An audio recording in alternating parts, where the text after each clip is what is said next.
1 2 3 4 5. Sizga xudo bersin, mana 500 ming so'm sizga. 75 million pul to'laganlar. Labo mashinasi uchun. To'g'rimi? 5 million pulni oldinroq olib ketgansiz. Qaysi sanada olib ketgansiz 75 million 5 million? Yanvarda 3-da 5 million olib ketganlar. 70 million pullari jami 75 million pul to'laganlar. 5 million pul berib yuborganmiz, 70 millionni qolgan. Oktyabr oyida olib ketgan labolarini noyabrda 15ida qaytarib berganlar. Biz mashinani sotganmiz, 2 oydan keyin mashinani sotganmiz. Hozir pullaridan, mana aytib o'tayapman. Pullaridan oylik to'lovingiz 3 million 900 dan tushadimi? 3 million 900 pullaridan 2 oyliklarini olib qolib, qolganini to'liqlicha qaytarib beryapmiz.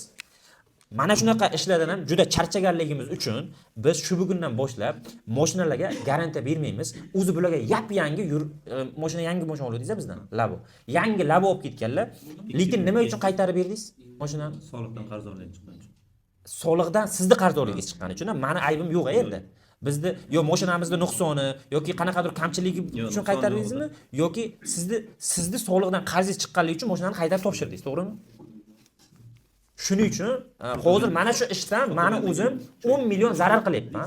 Unda bularga va'da berdim, 2 oyligini olib qolib, qolgan pulingizni qaytarib beramiz deb va'da berganimiz uchun endi sanab oling, erta borib kam chiqdi, ustida butidi degan gaplar bo'lmasin.